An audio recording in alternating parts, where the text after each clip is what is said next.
We were talking about the rebellion. Yeah, like how strong it's getting. Gaining strength, and then bam. Yeah. It's like the Emperor's sending in the big guns. Right. So he sends in the destroyer and this legion of battle mechs, too. Wow, they're just like hunting down the rebels, yeah. Yeah. But the Darq Ordinauts, they're not just giving up, right? Oh, they're fighting back. It's really a David and Goliath situation. But if you think that's intense, it gets even wilder. It's like we just went from space opera to straight up space fantasy. Right, like we're dealing with like forces of nature here. Okay, so we've got the Seraphim. They're all about order, light, and then the Infernals, and, well, the name kind of says it all. They're like this cosmic wild card. Imagine a threat so big that even sworn enemies might have to team up. Okay, so we're talking endgame level threat here. Yeah. But if they're that powerful, how were they stopped before? The Story Bible mentioned they were imprisoned, right? Right. They were imprisoned eons ago, but their influence can still be felt like a corruption eating away at the edges of the galaxy. This is giving me chills. Okay, so what do we know about how the Seraphim and the Infernals actually influence what's happening, on the ground, or I guess on Nova Prime? Think of Darq as this conduit. It's a source of immense power. The Seraphim, they seem to want to keep Darq in check. The Infernals, on the other hand, they want to exploit it. It seems likely. Good thing they're trapped, right? I mean, that's what I got from the Story Bible. For now, anyway.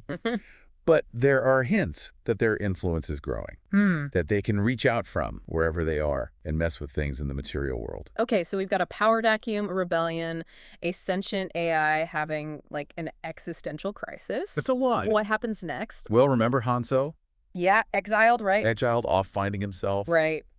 Yeah, well, crash lands on this distant moon, cut off from everything. Oh, man. Talk about adding insult to injury, huh? Right. But I don't know, maybe that's what he needed, Yeah, to, like, find himself. Exactly, and that's exactly what happens. He meets this young ruler, and Hanzo, he starts to understand what it really means to be a leader.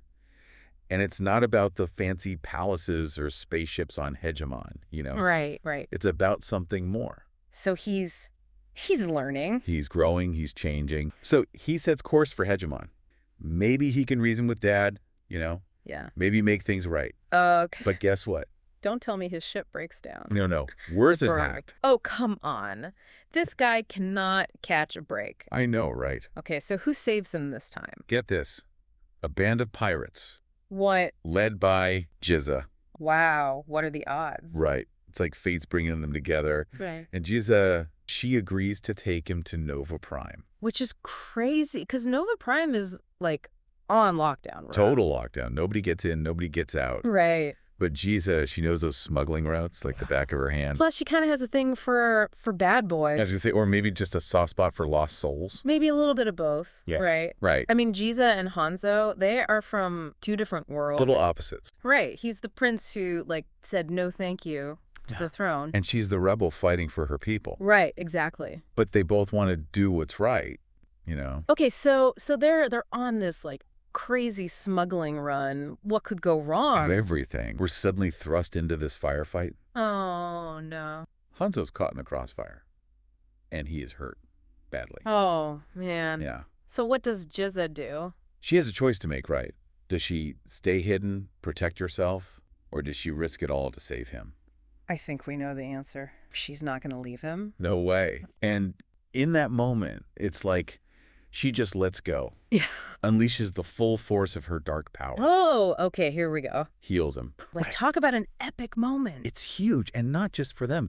I mean, Hanzo's whole life, he's been surrounded by power, but he's never seen anything like this. Yeah. And Jizza, yeah, she has to face the truth about herself, That she's powerful. Powerful. Like, really powerful. But there are bigger things at play here.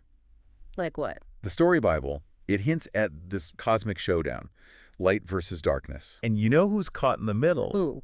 Yelsri. Oh, Yelsri. Okay. Because he went down, like, a dark path. Guard path. And the Infernals, they sense his pain, his anger. They feed off that, right? They feed off it. And they offer him power. Oh, so it's like the classic. Classic temptation. Yeah, deal with the devil. The promise of strength, of vengeance. All he has to do is say yes. Okay, so we've got Jizza and Hanzo, right? Their fates are all tied together. Intertwined. And they're stuck in this galactic war. And then there's Yosri, Yeah. who might be tempted by the dark side. The fate of the galaxy.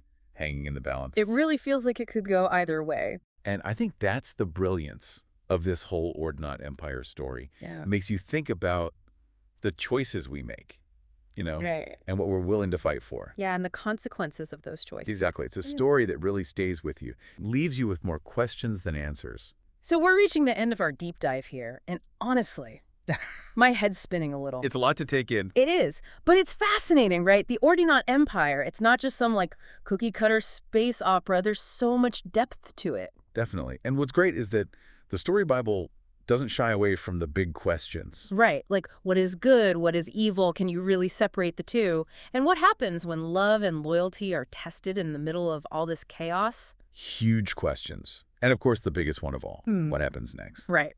But one thing's for sure, Mujiza's powers, they're only going to get stronger.